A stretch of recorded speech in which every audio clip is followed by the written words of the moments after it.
Kini waktunya menabur dan menuai, membangun prasarana dan mereformasi gereja sehingga tidak seorang pun yang berkekurangan. Mengasihi Allah, membenci dosa, dan suka membantu. Salam. Selamat hari Minggu. Tuhan selalu memberkati kita. Dan kita sudah melalui hari-hari. Dan kita sampai hari ini semua dalam keadaan baik, dalam keadaan sehat, dan semua puji Tuhan. Pada minggu yang kudus ini, kita akan merenungkan firman Tuhan dari Matius 26 ayat 36 sampai ayat yang ke-46 dan Lukas 22 ayat 39 sampai 46 dengan tema kita kekuatan di saat pencobaan. Kita akan mendengar lebih dahulu ujian, datanglah padanya.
Bapak Ibu Saudara-saudara yang kasih Tuhan, pada minggu yang kudus ini 28 Maret 2021 kita kembali beribadah kepada Tuhan dan kita juga akan merenungkan firman Tuhan sebentar ini. Sebelumnya marilah kita lebih dahulu berdoa kepada Tuhan. Bapa di surga, saat ini kami datang kepadamu.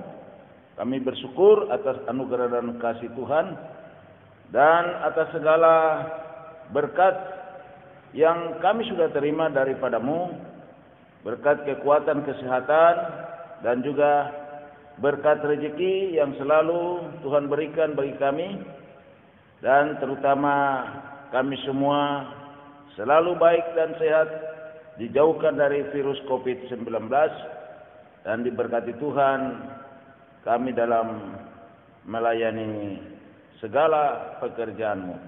Kami serahkan kepadamu seluruhnya hidup kami kembali. Tuhanlah memberkati kami. Saat ini kami merenungkan firman Tuhan. Biarlah Tuhan mengisi bejana kehidupan rohani kami, supaya kami memiliki kekuatan iman yang daripada Tuhan. Tuhan memberkati kami. Damai sejahtera Allah yang melampaui akal selalu memelihara hati dan pikiran kami semua di dalam Kristus Yesus, Tuhan dan Juru Selamat kami yang hidup. Amin. Marilah kita merenungkan firman Tuhan dari Matius 26 ayat 36 sampai dengan 46. Kita nanti sambung dengan Lukas 22 ayat 39 sampai 46. Di taman Getsemani, maka sampailah Yesus bersama-sama murid-muridnya ke suatu tempat yang bernama Getsemani. Lalu ia berkata kepada murid-muridnya, "Duduklah di sini, sementara aku pergi ke sana untuk berdoa." Dan ia membawa Petrus dan kedua anak Zebedeus sertanya. Maka mulailah ia merasa sedih dan gentar. Lalu katanya kepada mereka, "Hatiku sangat sedih, seperti mau mati rasanya. Tinggallah di sini dan berjaga-jagalah dengan aku." Maka ia maju sedikit, lalu sujud dan berdoa, katanya, "Ya Bapakku, jikalau sekiranya mungkin, biarlah cawan ini lalu daripadaku. Tetapi janganlah seperti yang ku kehendaki, melainkan seperti yang Engkau kehendaki." Setelah itu ia kembali kepada murid-muridnya dan mendapati mereka sedang tidur. Dan ia berkata kepada Petrus, "Tidakkah kamu sanggup berjaga-jaga 1 jam dengan aku? Berjaga-jagalah dan berdoalah, supaya kamu jangan jatuh ke dalam pencobaan. Roh memang penurut, tetapi daging lemah." Lalu ia pergi untuk kedua kalinya dan berdoa, katanya, "Ya Bapakku, jikalau cawan ini tidak mungkin lalu, kecuali apabila aku meminumnya, jadilah kehendak-Mu." Dan ketika ia kembali pula, ia mendapati mereka sedang tidur sebab mata mereka sudah berat. Ia membiarkan mereka di situ lalu pergi dan berdoa untuk ketiga kalinya dan mengucapkan doa yang itu juga. Sesudah itu ia datang kepada murid-muridnya dan berkata kepada mereka, "Tidurlah sekarang dan istirahatlah. Lihat, saatnya sudah tiba bahwa Anak Manusia diserahkan ke tangan orang-orang berdosa. Bangunlah, marilah kita pergi. Dia yang menyerahkan aku sudah dekat." Dan kita membaca lagi satu bagian lagi dari Lukas 22 ayat 39 sampai dengan 46. Di taman Getsemani. Lalu pergilah Yesus keluar kota dan sebagaimana biasa ia menuju Bukit Zaitun, murid-muridnya juga mengikuti dia. Setelah tiba di tempat itu ia berkata kepada mereka, "Berdoalah supaya kamu jangan jatuh ke dalam pencobaan."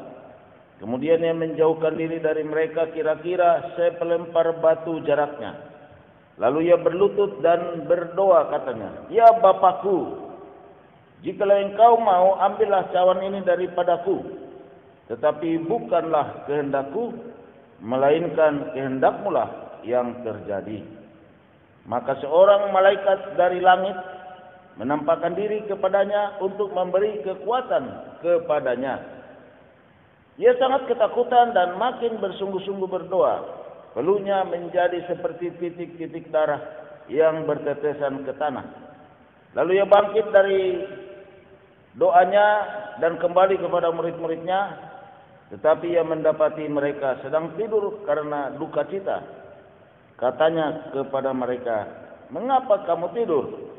Bangunlah dan berdoalah, supaya kamu jangan jatuh ke dalam pencobaan." Demikianlah dasar renungan kita. Yang berbahagialah kita semua yang selalu merenungkan firman Tuhan dan melakukannya dalam hidup kita sehari-hari.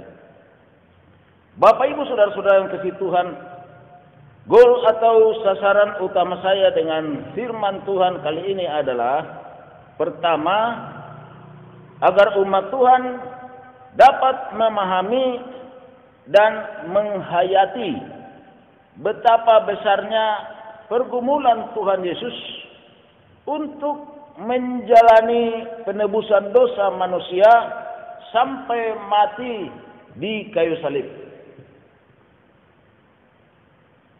Dan yang kedua, agar umat Tuhan selalu hidup bersyukur kepada Tuhan Yesus atas segala pengorbanannya, sehingga umat Tuhan memperoleh kehidupan yang kekal. Bapak Ibu Saudara yang dikasihi Tuhan, ketika kita menghadapi suatu pencobaan besar, kita sebagai umat manusia perlu mendapat kekuatan. Dan kekuatan yang kita peroleh ada kalanya dari teman dekat atau dari sahabat yang dekat, sahabat karib. Seperti yang dikatakan di dalam Amsal 17 ayat yang ke-17 dikatakan, seorang sahabat menaruh kasih setiap waktu dan menjadi seorang saudara dalam kesukaran. Jadi sahabat dekat selalu memberi dukungan atau support kepada sahabatnya yang mengalami pencobaan dan kesusahan.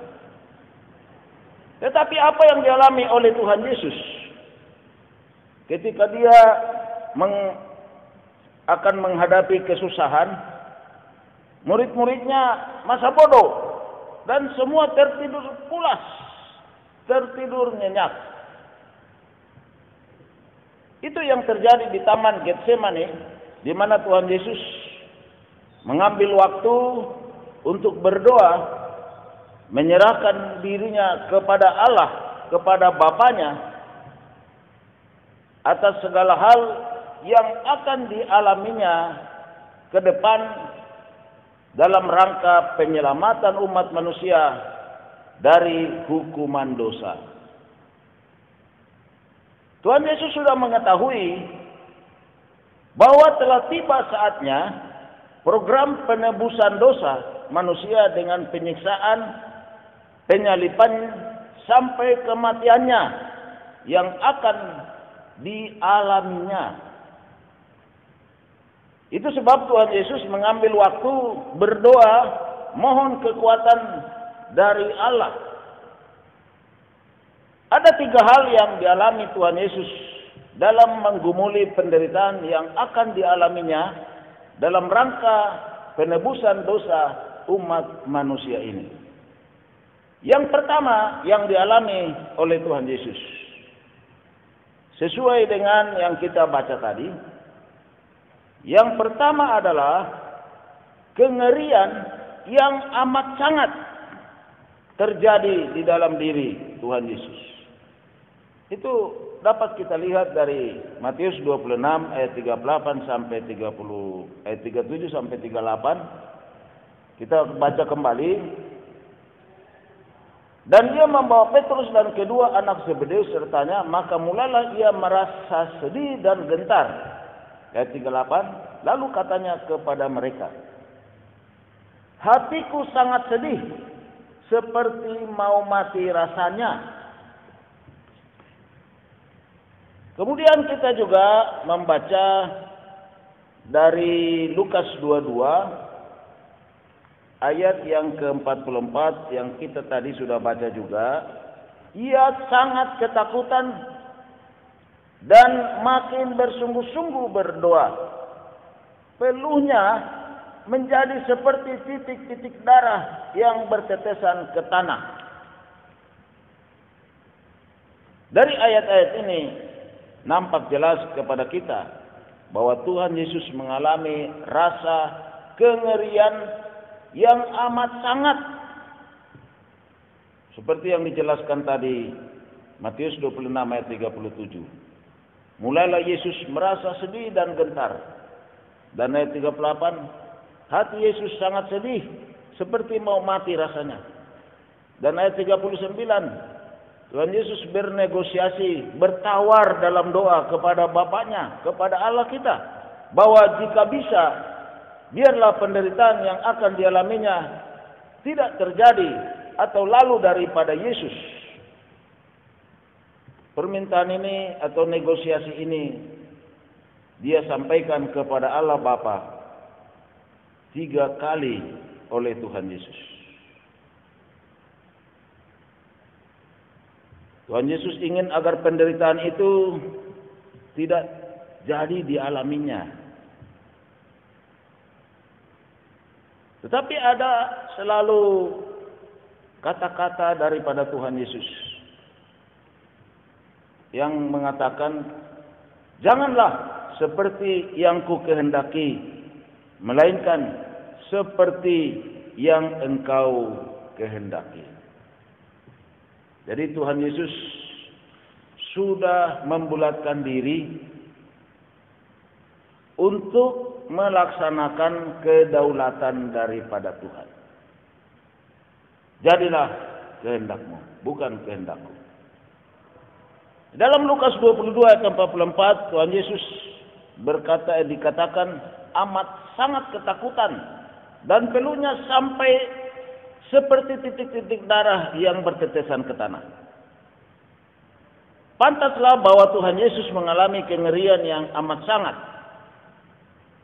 Oleh karena Tuhan Yesus sudah tahu apa yang akan dialaminya dalam rangka misi penyelamatan umat manusia dari hukuman Allah karena dosa. Hal ini telah dikemukakan Tuhan Yesus kepada murid-muridnya atas segala penderitaan yang akan dialaminya jauh sebelum Tuhan Yesus membawa murid-muridnya ke Taman Getsemani. Coba kita membaca di dalam Matius 16 ayat yang ke-21. Di dalam ayat 21 dikatakan, Matius 16, sejak waktu itu Yesus mulai menyatakan kepada murid-muridnya bahwa ia harus pergi ke Yerusalem dan menanggung banyak penderitaan dari pihak tua-tua, imam-imam kepala dan ahli-ahli Taurat, lalu dibunuh dan dibangkitkan pada hari ketiga. Jadi Tuhan Yesus sudah tahu betul apa yang akan dihadapinya, apa yang akan dialaminya.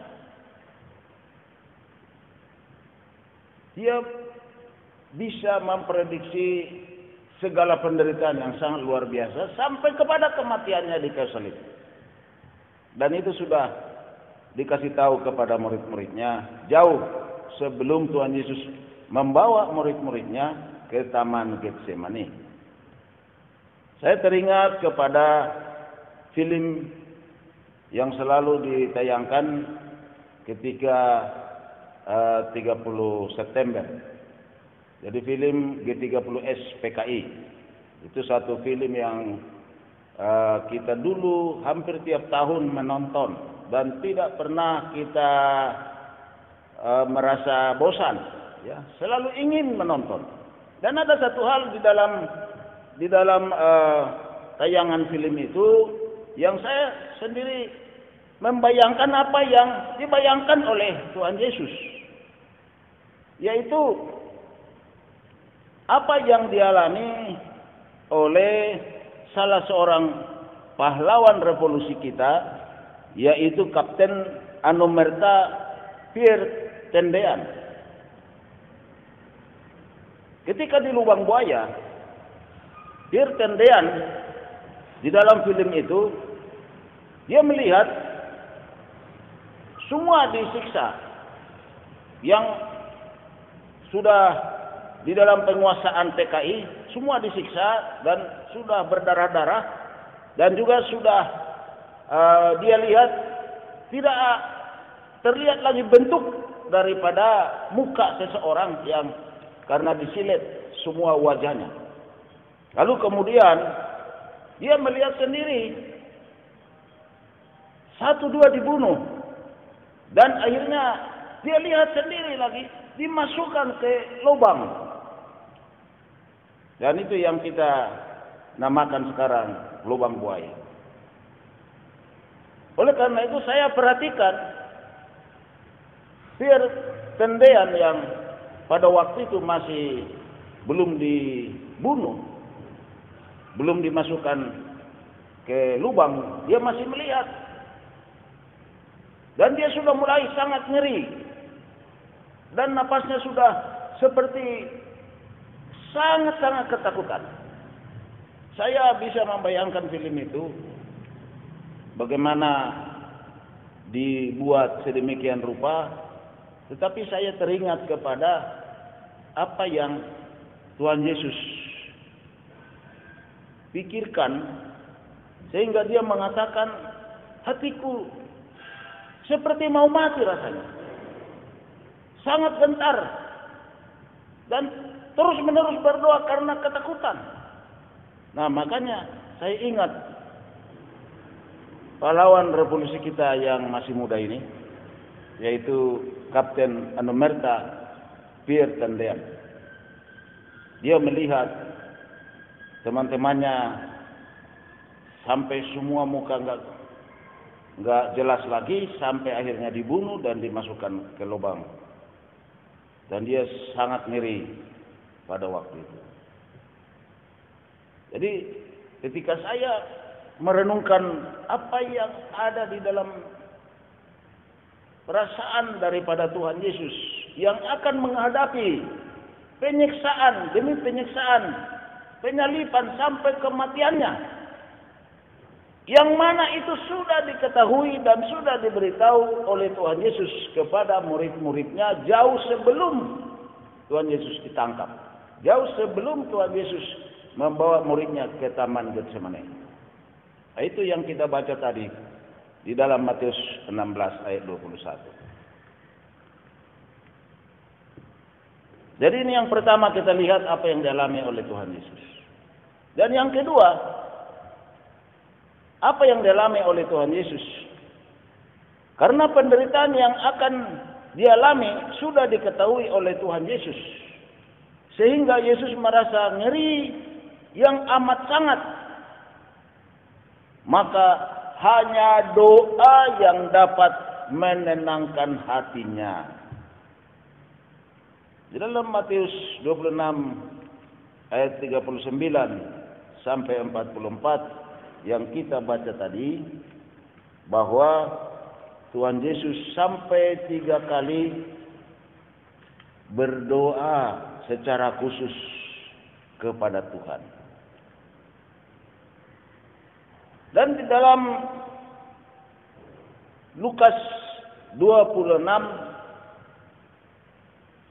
Lukas yang kita baca tadi 22 ayat yang yang kita baca tadi ayat 41,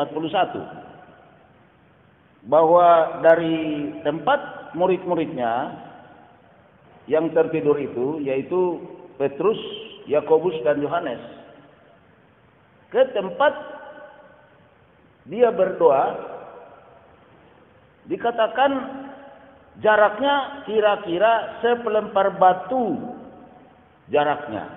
Jadi sepelempar batu jaraknya. Ya kalau kita lempar batu begini saja mungkin hanya jarak 5 meter. Tapi kalau memang sungguh-sungguh melempar batu dengan kekuatan maksimal, mungkin bisa sekitar 50 meter atau sampai 70 meter.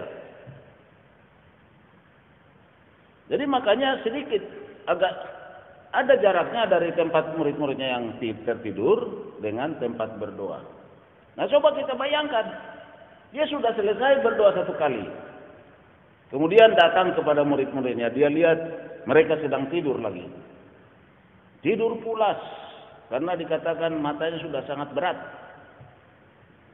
Kelelahan. Tetapi di dalam Lukas dikatakan bahwa murid-muridnya yang sampai tertidur pulas ini karena duka cita. Sebab Tuhan Yesus di awalnya sudah mengatakan di dalam Matius yang ke-26 yang kita baca tadi, sebelum murid-muridnya tertidur, ketika dia meninggalkan murid-muridnya belum tertidur, dia sudah mengatakan kepada murid-muridnya bahwa Matius 26 ayat 38, hatinya sangat sedih seperti mau mati rasanya. Jadi dia sudah mengungkapkan kepada murid-muridnya perasaannya yang ketakutan. Dan murid-muridnya pun merasa sedih. Dan mereka tidak habis memikirkan itu, akhirnya mungkin berat pikirannya dan tertidur pulas. Jadi kita bisa melihat bahwa Tuhan tidak hanya sekali pergi memisahkan diri dari tempat muridnya yang tertidur, tapi sampai 3 kali. Itu menunjukkan apa? Hatinya tidak tenang.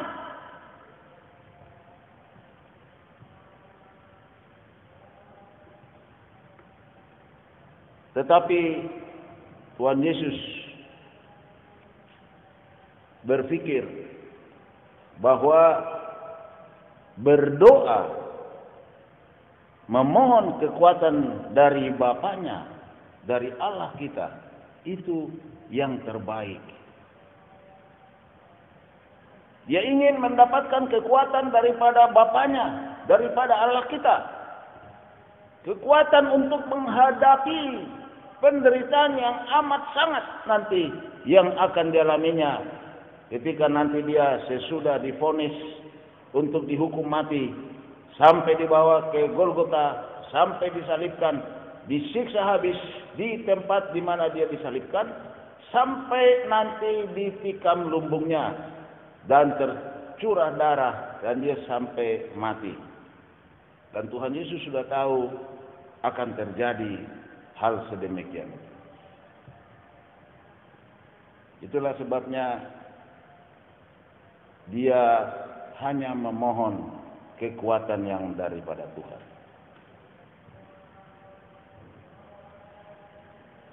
Hal ketiga yang dialami oleh Tuhan Yesus, ada 2 hal yang kita bisa perhatikan apa yang dialami oleh Tuhan Yesus dalam poin yang ketiga ini. Ada tadi 3 hal dalam peristiwa ini yang dialami oleh Tuhan Yesus. Yang pertama itu tadi, bahwa Tuhan Yesus mengalami kengerian yang amat sangat. Dan yang kedua, karena penderitaan yang akan dialami sudah diketahui Tuhan Yesus, sehingga Tuhan Yesus merasa ngeri yang amat sangat, maka hanya doa yang dapat menenangkan hatinya. Itu hal yang kedua yang dialami Tuhan Yesus, sehingga dia bolak-balik dia berdoa, mohon kekuatan dari Tuhan. Jadi hal ketiga yang dialami Tuhan Yesus ada dua hal. Yang pertama, ketika orang murid yang dibawa Yesus untuk berdoa, yaitu Petrus, Yakobus, dan Yohanes, dalam Markus 14 ayat 33, mereka tidak memperdulikan kengerian yang dialami oleh Tuhan Yesus. Ketika murid Yesus ini tertidur pulas, mata mereka sudah berat, dan juga karena merasa duka cita di mana guru mereka ketakutan yang amat sangat. Guru mereka akan menghadapi penderitaan yang berat.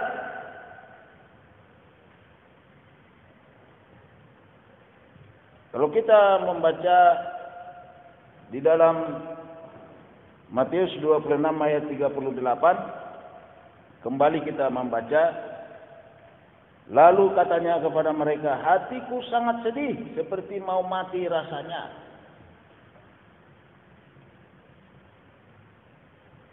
Murid-murid ini juga ikut merasa sedih karena perkataan daripada Tuhan Yesus yang mereka dengar. Lalu Tuhan Yesus mengatakan, kalian tinggal di sini. Lalu dia pergi jaraknya sepelempar batu dan dia berdoa di sana.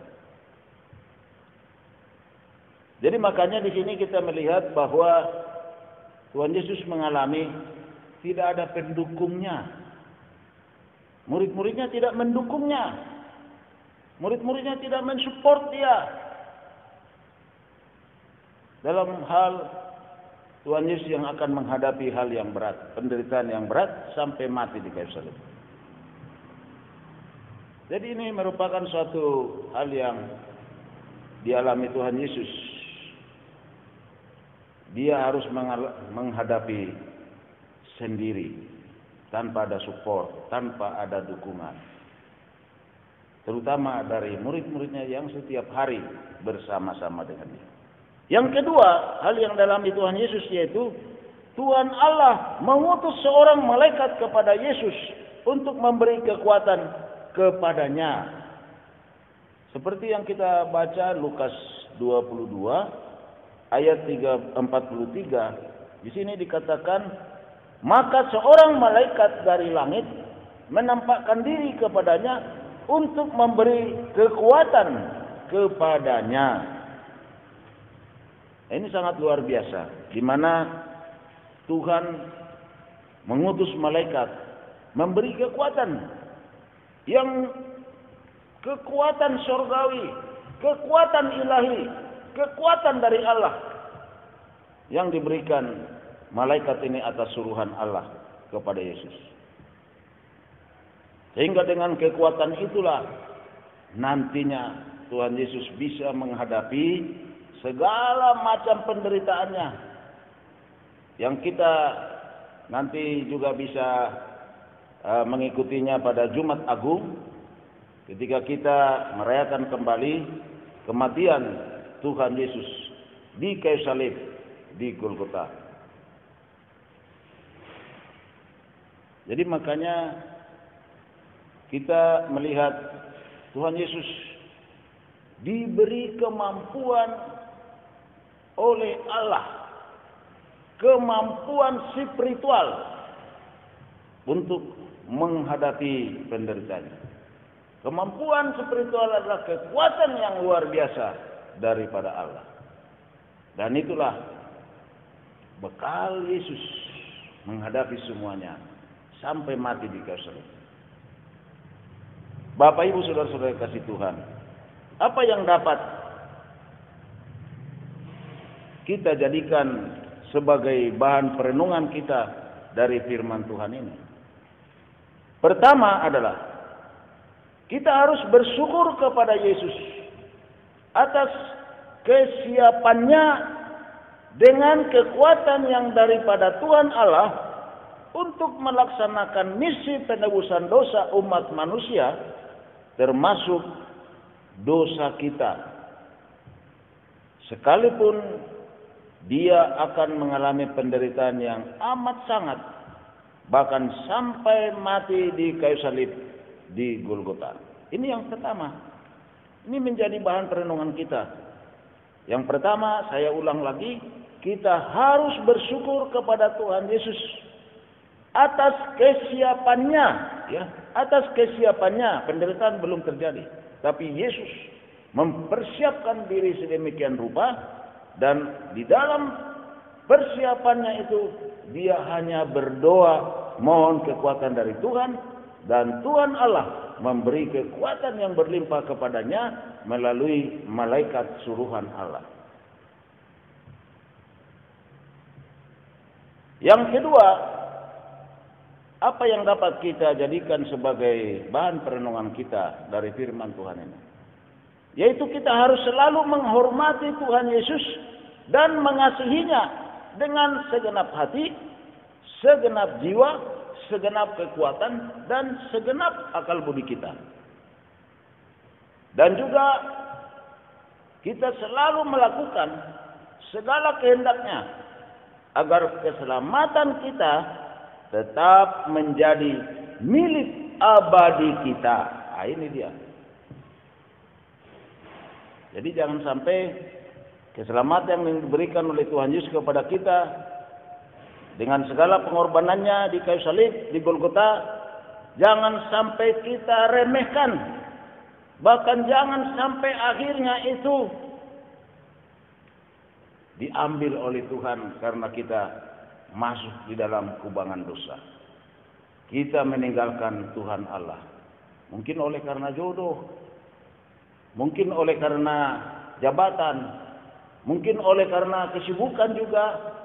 Kita tidak lagi hidup secara baik dan benar, memelihara kehidupan rohani di hadapan Tuhan, sehingga kehilanganlah segalanya, termasuk keselamatan kita. Kehilangan protek dari Allah, kehilangan perlindungan dari Allah, kehilangan pertolongan dari Allah. Jadi jangan remehkan keselamatan yang diperjuangkan oleh Tuhan Yesus sedemikian rupa sampai mati di kayu salib. Di dalam 1 Petrus 1 ayat 18 sampai dengan ayat yang ke-19 dikatakan di sana, sebab kamu tahu bahwa kamu telah ditebus dari cara hidupmu yang sia-sia yang kamu warisi dari nenek moyangmu itu, bukan dengan barang yang fana, bukan pula dengan perak atau emas, melainkan dengan darah yang mahal, yaitu darah Kristus, yang sama seperti darah anak domba, yang tak bernoda dan tak bercacat. Nah, di sini dikatakan bahwa keselamatan yang diperjuangkan oleh Tuhan Yesus untuk dunia, termasuk untuk kita. Untuk dunia itu artinya seperti yang dikatakan di dalam Yohanes 3 ayat 16, barang siapa yang percaya kepadanya tidak binasa, tapi memperoleh hidup yang kekal. Itulah keselamatan yang dari Allah. Harus kita genggam kuat-kuat, jangan sampai terlepas oleh karena dosa, oleh karena kita meninggalkan Allah, kita meninggalkan Yesus, dan kita meninggalkannya mungkin karena ada tawaran jabatan, sehingga kita harus tidak lagi menjadi pengikut Yesus. Atau katakanlah mungkin secara sederhana, kita berpindah agama. Bisa karena jodoh, bisa karena jabatan, atau bisa karena kesibukan kita. Kita tidak lagi hidup secara benar dalam kekristenan kita. Makanya kita harus ingat 1 Petrus 1 ayat 18 sampai 19 itu terlaksana karena darah Yesus. Perjuangan sampai titik darah penghabisan. Ketiga, menjadi perenungan kita dari firman Tuhan ini adalah, jikalau kita mengalami pencobaan oleh karena namanya atau oleh karena iman kita kepadanya, ataupun oleh karena berbagai kesusahan hidup, baik jasmani maupun rohani, janganlah cepat menyerah serta putus asa. Marilah kita bercermin daripada Yesus, Tuhan kita, di mana ketika Dia akan menghadapi segala penderitaannya, bahkan akan menghadapi kematiannya, Yesus menguatkan dirinya dengan berdoa dan berdoa, memohon pertolongan, kekuatan daripada Bapaknya, kekuatan dari Allah kita. Jadi kalau kita mengalami hal yang berat apapun bentuknya, marilah kita bercermin daripada Yesus, melakukan apa yang dilakukan Yesus, berdoa dan hanya berdoa. Jangan remehkan berdoa. Apalagi kalau kita memohon dukungan teman-teman, saudara-saudara kita untuk mendoakan kita. Itu akan memberi support yang besar kepada kita. Bapak Ibu saudara-saudara kasih Tuhan, firman Tuhan yang kita baca tadi, Tuhan Yesus berkata, berjaga-jagalah dan berdoalah supaya kamu jangan jatuh ke dalam pencobaan. Roh memang penurut, tetapi daging lemah, seperti yang dikatakan Matius 26 ayat 41 itu tadi. Dengan berdoa kita akan dikuatkan oleh Tuhan, seperti yang dikatakan di dalam 1 Korintus 10 ayat 13. Pencobaan-pencobaan yang kamu alami ialah pencobaan-pencobaan biasa yang tidak melebihi kekuatan manusia. Sebab Allah setia, dan karena itu Ia tidak akan membiarkan kamu dicobai melampaui kekuatanmu. Pada waktu kamu dicobai, Ia akan memberikan kepadamu jalan keluar sehingga kamu dapat menanggungnya. Bisikan iblis akan datang melemahkan kita. Maka harus kita lawan. Seperti yang dikatakan di dalam kitab Yakobus pasal yang keempat ayat yang ketujuh, dikatakan di dalam firman Tuhan ini, karena itu tunduklah kepada Allah dan lawanlah iblis, maka ia akan lari daripadamu. Jadi kita harus isi iman kita. Kita harus menyerahkan hidup di dalam doa kepada Tuhan, sehingga kita diberi kekuatan yang berlimpah oleh Tuhan, sehingga kita bisa melawan iblis dan mengusirnya di dalam nama Yesus. Kemudian di dalam 1 Petrus 4 ayat 7, ini memang perlu juga. Ketika kita mengalami pencobaan, kita juga perlu tenang. Di dalam firman Tuhan 1 Petrus 4 ayat 7 dikatakan, kesudahan segala sesuatu sudah dekat, karena itu kuasailah dirimu dan jadilah tenang supaya kamu dapat berdoa.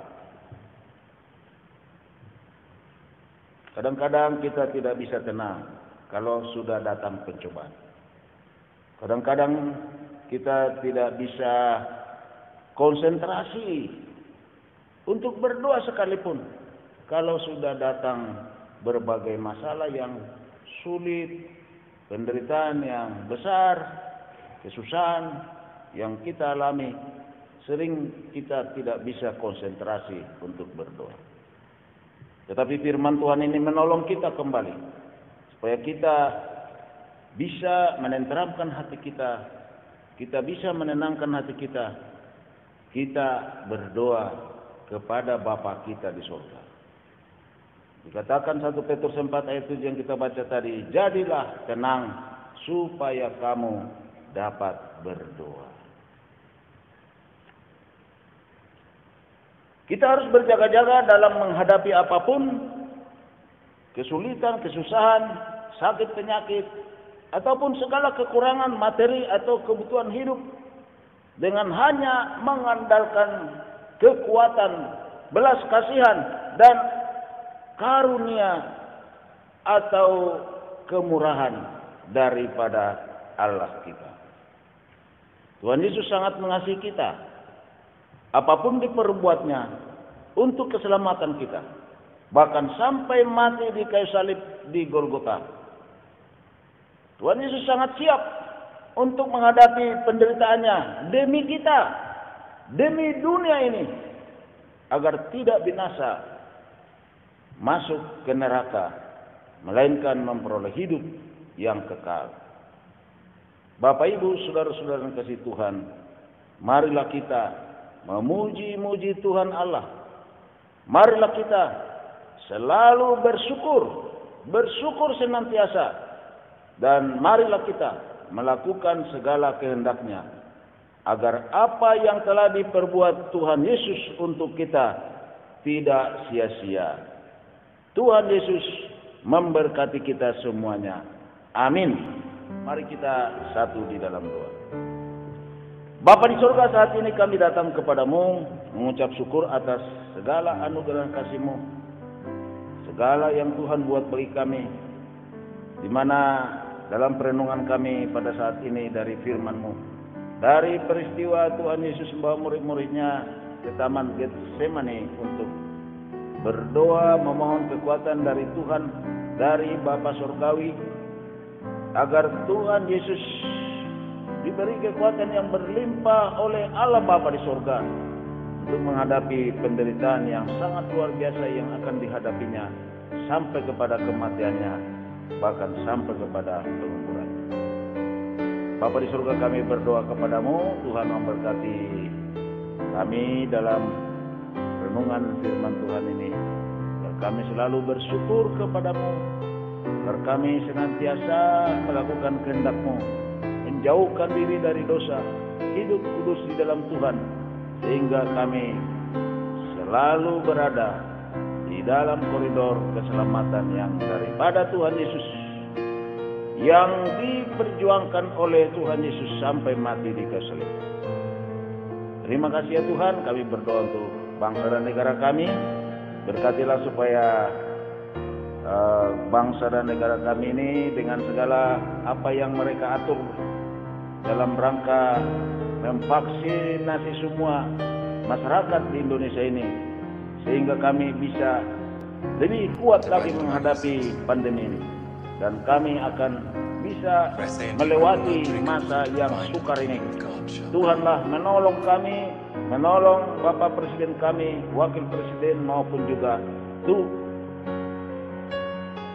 petugas khusus atau gugus tugas daripada COVID-19. Tuhan berkatilah saudara-saudara kami yang masih di rumah sakit yang sudah sembuh. Tuhan berkati juga yang masih sakit yang masih ada di rumah.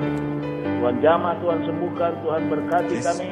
Yakin bahwa satu waktu semua akan baik, sehat dan sembuh panjang umur. Kami berdoa Tuhan juga memberkati umat-Mu yang bekerja. Berikanlah rezeki yang baik. Berkati mereka yang ingin berusaha belum mendapatkan modal yang cukup. Biar Tuhan memfasilitasi mereka dengan segala hal. Tuhan buka jalan bagi yang mau bekerja, baik yang baru tamat SLTA atau baru tamat sarjana, supaya semuanya bisa memperoleh pekerjaan. Tuhan memberkati umat-Mu semua, supaya semuanya mendapat rezeki dari Tuhan dan tidak ada yang berkekurangan. Berkatilah Tuhan pelayanan-pelayanan kami, dan berkati kami untuk merayakan kembali kematian Tuhan kami Yesus Kristus pada hari Jumat yang akan datang, tanggal 2 April 2021, dan pada hari Minggunya kami akan kembali merayakan kebangkitan Tuhan kami Yesus Kristus dari kematiannya, yaitu dalam ibadah dan perayaan Paskah. Tuhan memberkati kami semua, supaya kami tidak seperti murid-murid Yesus di Taman Getsemane, tertidur. Iman yang tertidur, masa bodoh, tidak mau tahu tentang segala hal yang kami harus selalu syukuri di hadapan Tuhan melalui ibadah-ibadah kami. Tuhan berkatilah supaya semua umat-Mu selalu berjaga-jaga, selalu mendekatkan diri kepada Tuhan, selalu mengandalkan Tuhan, selalu hidup di dalam Yesus. Terima kasih Tuhan, berkatilah kami semua dalam segala kehidupan kami, dan doa ini kami panjatkan kepadamu dalam nama Tuhan kami Yesus Kristus, Tuhan dan Juru Selamat kami yang hidup. Kami sudah berdoa dan bersyukur. Amin.